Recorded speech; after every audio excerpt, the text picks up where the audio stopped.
Hello et bienvenue dans cette vidéo.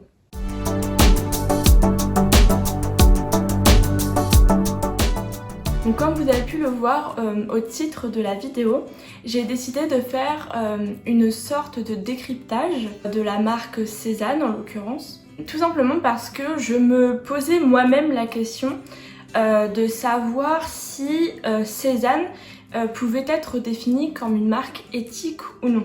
Donc en fait l'éthique c'est la science de la morale, donc c'est lorsque quelque chose, en l'occurrence par exemple la marque Sézane, va intégrer dans son fonctionnement des critères moraux. Dans l'univers du textile, on peut parler par exemple des critères environnementaux, des critères sociaux, etc. etc.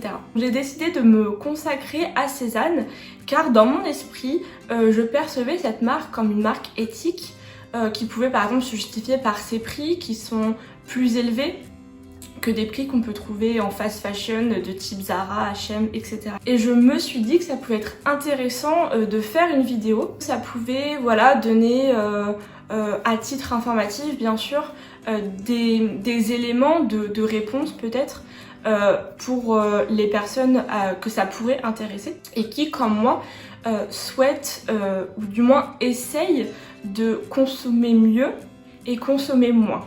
Je me focus plus sur le textile et le monde de la mode parce qu'en fait il faut savoir que l'industrie textile est considérée comme la deuxième industrie la plus polluante derrière l'industrie pétrolière.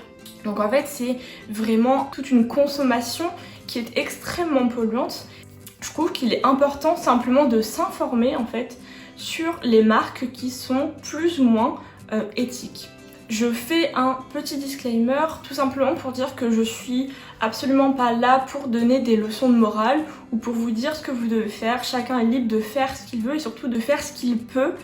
C'est-à-dire que je pense qu'on sait tous que des marques qui sont éthiques sont moins abordables d'un point de vue budgétaire, forcément puisque en fait le vêtement coûte ce qu'il doit réellement coûter, où des gens sont payés correctement, où il y a des choses de faites et de mises en place pour respecter au mieux bien sûr l'environnement et tout ce qui va avec. À titre personnel, j'essaie voilà, de m'informer, de faire des efforts, de faire ce qui est en mon possible. Mais je comprends tout à fait que c'est un long processus qui met du temps et c'est pour ça que j'avais aussi envie de faire cette vidéo, c'est parce que même si vous n'y avez pas encore pensé ou peut-être que vous ne savez pas en fait tout simplement, bah ça peut être toujours intéressant juste d'apprendre des choses et puis ensuite vous en tirerez votre propre conclusion et vous ferez votre propre avis sur cette marque. Oui aussi je suis vraiment désolée pour la luminosité qui va sûrement changer pendant la vidéo. J'ai ma fenêtre ici, il fait vraiment pas beau du tout. Donc il y a sûrement des nuages qui vont passer, je m'excuse par avance, voilà je fais de mon mieux pour cette première vidéo. Donc pour commencer, je vais rapidement aborder l'histoire de Sézane, donc comment ça a été créé, etc. Donc en fait Sézane, il faut savoir que c'est une marque qui a été créée en 2013 par Morgane Césalori. Sézane, c'est la contraction, donc entre son prénom Morgane et son nom Césalori. Petite anecdote, je ne savais pas du tout, donc voilà, je vous la donne. Donc en fait Sézane, au début, c'est une marque qui a été créée uniquement sur internet, c'est-à-dire qu'il n'y avait pas de shop, de boutique physique, comme ce qui se fait en fait de plus en plus aujourd'hui, avec des marques comme Pretty Little Thing et Boohoo, des choses comme ça. Il faut également savoir que Sézane n'a aucun intermédiaire et aucun distributeur, ce qui signifie qu'elle seule vend les vêtements de sa marque. C'est un choix plutôt économique de ne pas avoir d'intermédiaire.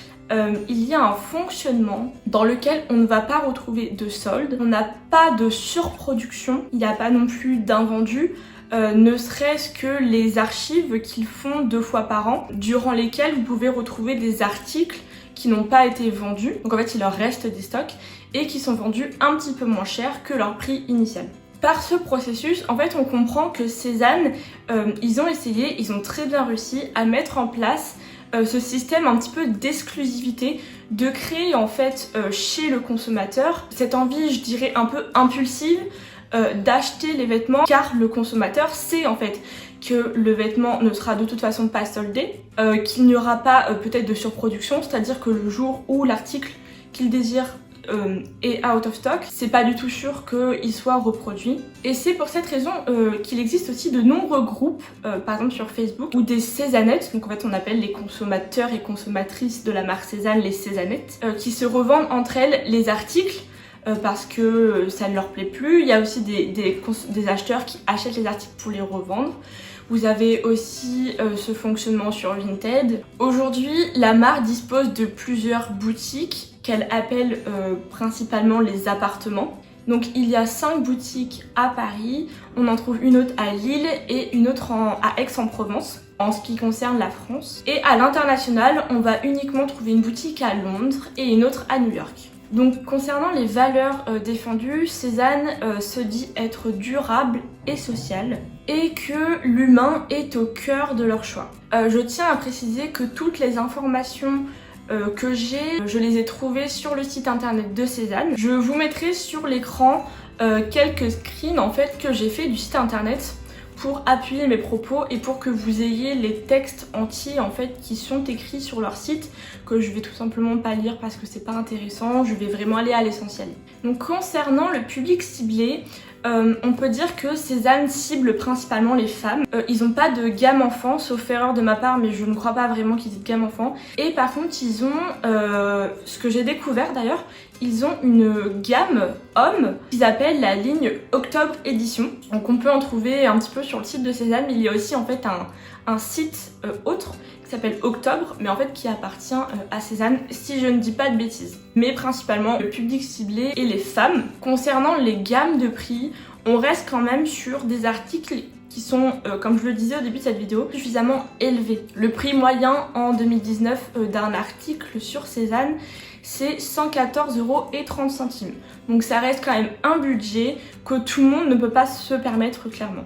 Alors, premièrement, Cézanne dit sur son site que 3/4 des matières qu'ils utilisent sont éco-responsables. Donc en fait, on parle de matières éco-responsables lorsque ce sont par exemple des matières qui sont recyclées ou bien qui sont biologiques, c'est-à-dire qu'en fait elles vont avoir un impact moindre sur l'environnement, voire même en fait un impact positif quand il s'agit de recyclage. Par exemple, chez Cézanne, on peut retrouver du coton biologique, le tannage est végétal, ce qui est plutôt positif, et on trouve aussi des matières recyclées telles que le polyester, mais je reviendrai dessus plus tard. Également, Cézanne dit qu'en fait une pièce sur 2 est certifiée. Cézanne utilise 4 labels principaux qui sont vraiment des labels de référence sur le marché du textile. On va par exemple avoir GOAT qui va certifier que le textile est biologique, c'est beaucoup utilisé par exemple pour le coton. On va également avoir le label Ecotex que vous avez sûrement dû entendre parler puisqu'il est énormément utilisé dans le monde du textile. En fait, le label Ecotex il va permettre de contrôler l'absence de substances chimiques sur le produit fini. On trouve également le label FSC qui certifie en fait que la matière provient de forêts qui sont gérées durablement. Et enfin, le dernier label qu'ils mentionnent, c'est le label RWS qui en fait, comme ils le disent, garantit le meilleur standard dans les fermes d'où provient leur laine.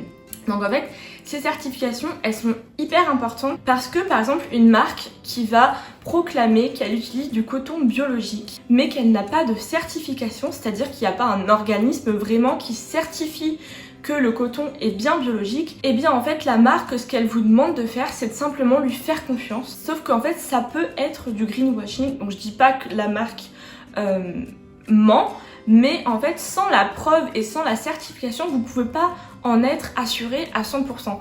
Et malheureusement, quand vous essayez de consommer durablement et de faire attention aux articles dans lesquels vous mettez votre argent, qui est quand même une belle somme d'argent, vous n'avez pas envie en fait de découvrir après coup que le coton n'est pas du tout biologique. La certification, elle va vraiment servir à appuyer les propos et en fait c'est une preuve tout simplement que ce que vous achetez, c'est bel et bien fait en coton biologique. Concernant les objectifs que Cézanne s'est fixé pour 2022, il souhaite en fait dépasser 80% des matières éco-responsables. Donc comme on le verra plus tard dans la vidéo, en effet, toutes les matières utilisées par Cézanne ne sont pas éco-responsables. Donc en 2020, par exemple dans leur collection automne-hiver, ils étaient à 73% de matières éco-responsables. Honnêtement, c'est déjà vraiment bien. Toutes les marques ne prennent pas la peine en fait de faire attention à ce genre de choses, même si ça commence de plus en plus à arriver. Je trouve que Cézanne, avec 73%, s'en sort vraiment pas mal, et le fait que d'ici 2022, il souhaite atteindre les 80% reste prometteur, même si ce n'est pas parfait, c'est quand même vraiment pas mal. Sur le site de Cézanne, vous avez accès à leur bilan environnemental et social. Donc moi là j'ai devant mes yeux le bilan environnemental et social de l'année 2020. Et par exemple, il est notifié que 83% du coton qu'ils utilisent est biologique, donc certifié GOTS. Également, 73% du polyester qu'ils utilisent est recyclé, ce qui est vraiment une bonne chose. Concernant les lieux de production, Cézanne produit 2/3 de leurs modèles en Europe, et le reste est produit dans le monde. Vous pouvez trouver sur le site, dans la rubrique Nos ateliers, en fait, ils vous présentent 5 ateliers qui sont en Inde, au Portugal, en Chine, en Bulgarie et en Italie. Donc vous avez quelques informations sur ces lieux de production et sur ces usines. Malheureusement, je trouve qu'on n'a pas plus que ça d'informations, et je trouve que c'est hyper dommage parce que c'est quelque chose qui aujourd'hui, avec les mouvements qui apparaissent, devrait être totalement transparent, et le consommateur devrait savoir où sont produits ces articles et dans quelles conditions surtout. Par exemple, on pourrait connaître le nom de l'usine, comment ça s'y passe, comment sont traités les employés, etc., etc. Je vous mettrai l'image qu'il y avait dans leur bilan 2020. En fait, il y a un schéma qui montre le pourcentage de traçabilité selon les rangs. Donc vous avez le rang 1 qui est l'assemblage des pièces, donc ils sont aujourd'hui à 100% de traçabilité. Concernant le rang 2 qui est la fabrication de la matière finale, ils sont à 90%, donc c'est pas mal, mais franchement la traçabilité c'est vraiment important. Quand vous avez votre propre marque, vous avez envie de savoir comment ça se passe en fait dans les usines où sont faits votre produit, peu importe à quelle étape c'est. Et concernant le rang 3, donc qui est en fait la transformation de la matière première, ils sont seulement à 35%, c'est vraiment pas beaucoup, mais j'ai vu sur le site en fait qu'ils voulaient pour 2022, ils avaient pour objectif en 2022 d'augmenter cette traçabilité, donc c'est vrai que c'est hyper important. Je pense qu'en fait ça fait un peu écho au reportage dont on a beaucoup entendu parler, fait par Capital en 2015 si je me trompe pas, qui était sur les soldes, où en fait on voyait des femmes dans une usine, je ne sais plus où c'était exactement, bref, qui étaient payées en fait 1 € par jour pour confectionner des vêtements pour Cézanne, et ça leur a fait beaucoup de mal. Donc il y a aussi un 4e rang où ils sont vraiment à 0%. Je vous mets le schéma ici et je vous laisse aller voir si ça vous intéresse de regarder vraiment dans le détail. Il y a une traçabilité au rang 1 et puis après ça se dégrade, c'est dommage. C'est vraiment un point sur lequel ils vont, je pense, travailler, parce qu'en fait les consommateurs demandent aujourd'hui une transparence totale concernant leurs fournisseurs et leurs usines de production, etc. Cézanne précise également que 100% de leurs ateliers sont audités. Donc en fait l'audit c'est des experts indépendants qui vont contrôler que ça se passe bien dans l'usine. En réalité c'est pas tellement aussi clair. Donc, comme le mentionne Céline de la chaîne Is No Good dans la vidéo qu'elle a faite en fait sur Cézanne et Balzac, elle dit que ces audits ils ne se déplacent aucunement dans les entreprises, vraiment pour aller voir, pour vraiment dire bon bah ça c'est bon, ça c'est ok, checker, voilà. C'est vraiment en fait plus un processus, une volonté de bien faire de la marque de Cézanne, mais il n'y a pas vraiment en fait de certification qui, par ces audits externes, qui va vraiment attester que les usines sont bel et bien j'ai envie de dire éthiques et traitent correctement leurs employés. C'est vraiment quelque chose qui est assez particulier, qui est assez caché, et en fait c'est assez compliqué d'avoir des informations sur ça. C'est quand même pas mal qu'il y ait 2/3 des modèles qui soient faits en Europe. Ça limite les trajets par exemple en avion, On sait tous que c'est hyper polluant, c'est vraiment mauvais pour la planète, donc c'est déjà ça. Mais je trouve que ça manque vraiment de transparence à ce niveau-là. Concernant les actions qui sont entreprises par la marque d'un point de vue social, Cézanne en fait ils ont créé le programme Demain. Donc en fait ça leur permet de récolter des fonds pour venir en aide aux enfants dans leur éducation, dans leur culture, etc. Ils ont jusqu'à présent récolté 4 millions d'euros. C'est toujours positif de le signaler, c'est pour ça que je le dis ici. Je pense très sincèrement que c'est fait avec le cœur et avec une réelle volonté d'aider et ça méritait simplement d'être précisé. Donc pour rentrer un petit peu plus dans le détail, j'ai pris 2 modèles de la marque et je les ai tout simplement analysés. Donc le premier, je vous le mets juste ici, c'est en fait le t-shirt Conrad. J'ai pris en fait cette pièce vraiment pour partir d'un truc hyper simple qui normalement ne demande pas des mélanges de matières, etc. Voilà, c'est censé être quelque chose vraiment hyper simple. Donc à chaque article, on trouve en fait 3 onglets. Donc on a le premier onglet description qui va venir décrire le t-shirt, s'il est plutôt large, peut-être des mensurations, voilà, des choses comme ça, vraiment le modèle dans sa forme. On a ensuite l'onglet détail et compo, donc là qui rentre vraiment dans la composition et les matières utilisées pour produire et fabriquer cet article. Et on a ensuite un 3e onglet qui est atelier, qui vient en fait donner des informations tout simplement sur l'atelier. Donc je vais pas rentrer dans les détails de la description du modèle, c'est pas du tout ce qui nous intéresse dans la vidéo. Voilà, on voit très bien que c'est un t-shirt blanc, ça suffit pour comprendre la suite. Concernant la composition du t-shirt, donc on voit en fait c'est mentionné que le t-shirt est confectionné uniquement avec 100% de coton biologique. Donc comme je disais au début de cette vidéo, c'est vraiment un très bon point. De plus qu'il est bien mentionné que le coton utilisé dans ce t-shirt, en l'occurrence, est biologique et certifié GOTS. Donc c'est sûr que c'est biologique, il y a une preuve, il y a une certification. Donc en fait vous achetez vraiment une pièce qui est respectueuse ou du moins plus respectueuse de l'environnement. On parle de coton biologique, donc certifié GOTS, donc qui est vraiment biologique, quand en fait le coton il est cultivé sans pesticides, sans insecticides, sans engrais chimiques, sans OGM non plus, voilà tous ces trucs vraiment mauvais et pour la planète et pour notre santé, il n'y a pas du tout dans le coton biologique, donc ça c'est vraiment un très bon point. Il est également indiqué que le t-shirt est fabriqué au Portugal. Je trouve que c'est également un très bon point puisque c'est fait en Union Européenne donc il y a des normes assez restrictives qui encadrent le processus de fabrication. Il est également précisé que le mode de transport est routier, donc c'est très bien, c'est moins polluant que l'avion. Il y a aussi un autre très bon point du fait que ce soit fabriqué au Portugal, c'est parce qu'au Portugal, comme ça fait partie de l'Union Européenne, il y a des salaires minimums mensuels. Au Portugal, il est de 740 €, donc c'est un bon point. Ça veut dire que les personnes qui travaillent dans l'usine en question sont au moins payées un minimum. Voilà, c'est pas des sommes ridicules comme on peut voir en Chine où en fait les personnes sont, je vous apprends rien, surexploitées tout simplement. Ici, c'est pas le cas.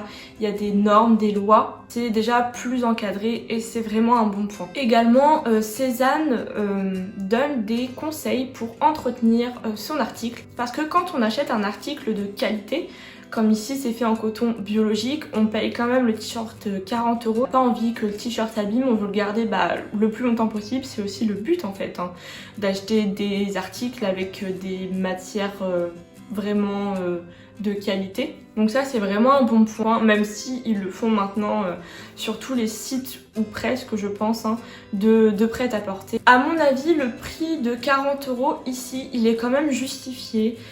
Parce que premièrement, comme je l'ai dit, c'est du coton biologique certifié GOTS. De plus, c'est fabriqué au Portugal, donc forcément, les gens qui travaillent dans les usines sont payés convenablement, en fait, tout simplement. Quand on travaille, on reçoit rémunération, c'est normal. Après, j'ai pas réussi à trouver l'information qui en fait détaille les prix de vente. Je suis un peu déçue, j'aurais vraiment aimé savoir quel pourcentage va à quel endroit, voilà, donc si c'est au niveau de la production, matières premières, la marge que se fait la marque sur chaque pièce. Enfin voilà, je trouve que ça aurait été vraiment intéressant. Peut-être que c'est trop intrusif, je sais pas. Le deuxième article que j'ai pris, je me suis dit je vais prendre un pantalon. J'ai pris le pantalon Chuck, qui est donc un pantalon noir, vendu par la marque à 120 €. Donc, encore une fois, on a les 3 onglets, pareil que pour le t-shirt. Je reviens pas sur la description, c'est pas tellement intéressant. Je vais pas acheter le pantalon, donc pour cette vidéo, ça ne m'intéresse pas. Cependant, je me suis penchée sur la composition du modèle qui est beaucoup plus complexe que pour celle du t-shirt dans le sens où il y a un mélange de matières. Il faut savoir que un article dans lequel des matières sont mélangées va être beaucoup moins facilement recyclable parce que en fait aujourd'hui on n'est pas vraiment capable, ou du moins ça coûte trop cher, de séparer les matières afin de recycler ce qui est recyclable et du coup ne pas jeter le reste. Les machines qui font ça sont extrêmement polluantes. C'est aussi polluant que de fabriquer un nouveau vêtement. Donc on fait pas trop pour l'instant, voilà, peut-être que dans les années à venir ça se fera. Donc là dans ce pantalon on retrouve 3 matières. La première matière qu'on retrouve c'est du polyester recyclé à 52%. Donc plus de la moitié du pantalon est constitué de polyester recyclé. Alors le polyester c'est quoi ? Donc le polyester c'est une fibre synthétique chimique qui est dérivée du pétrole. Il faut savoir que le polyester c'est une matière qui est extrêmement utilisée dans le monde du textile. Cependant, comme vous l'aurez compris, c'est dérivé du pétrole, donc en fait c'est extrêmement polluant. Cependant, ici le polyester il est recyclé, donc c'est vraiment bien.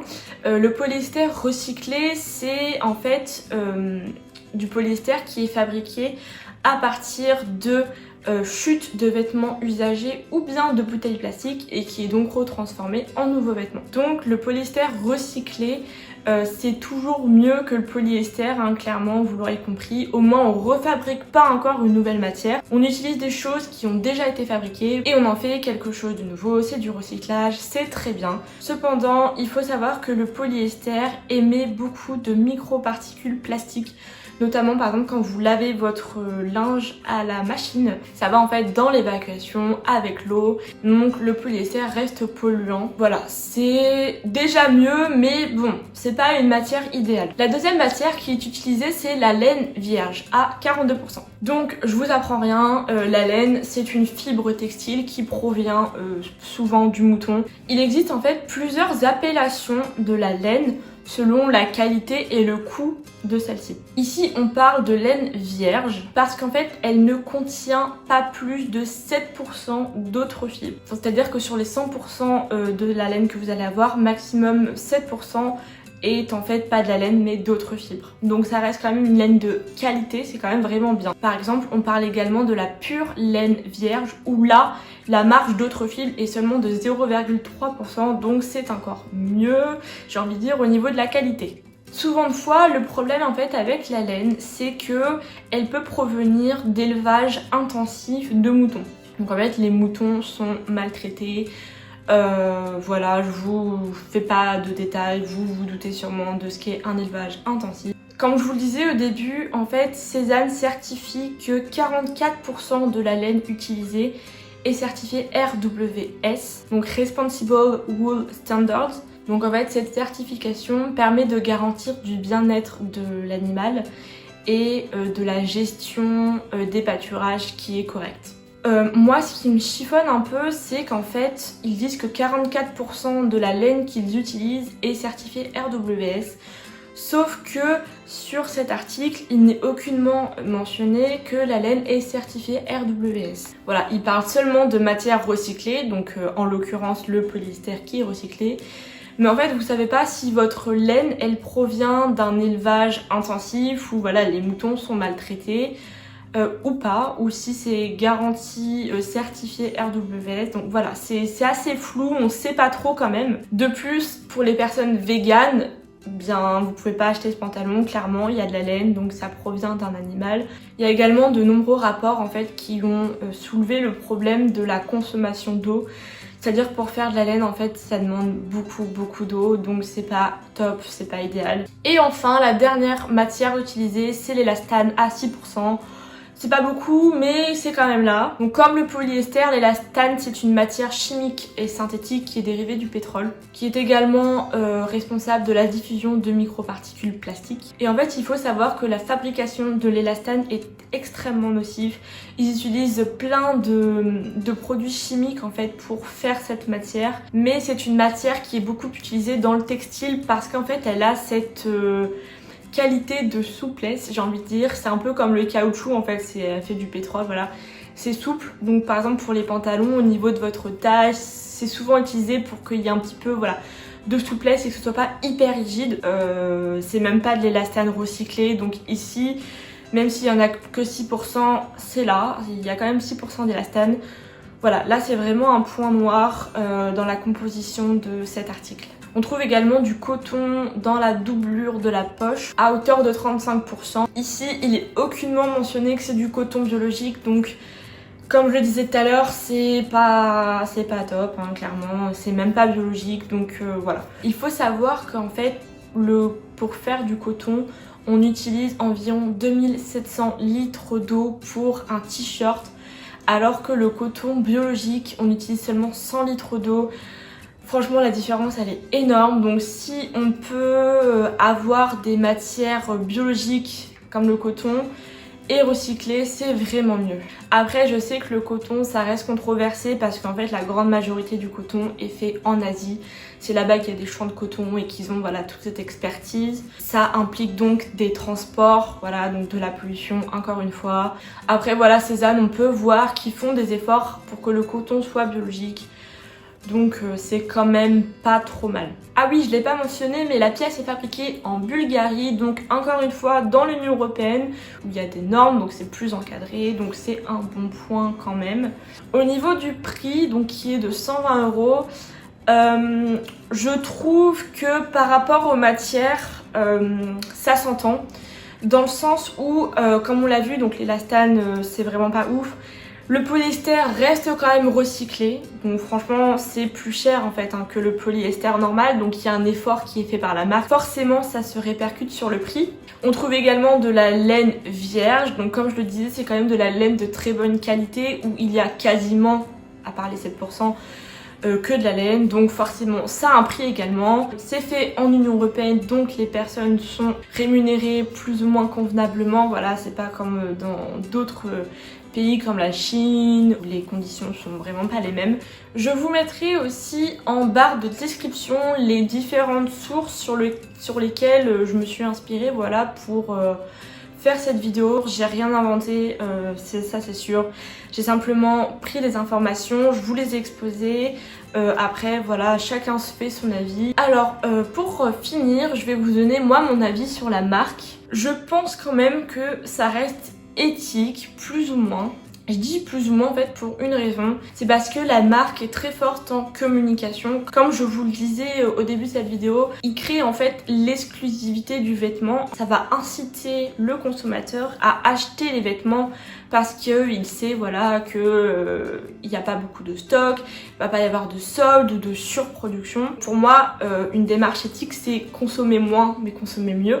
Voilà, on pousse quand même à la consommation. Après, sincèrement, c'est un business, ça reste un business, qu'on se le dise.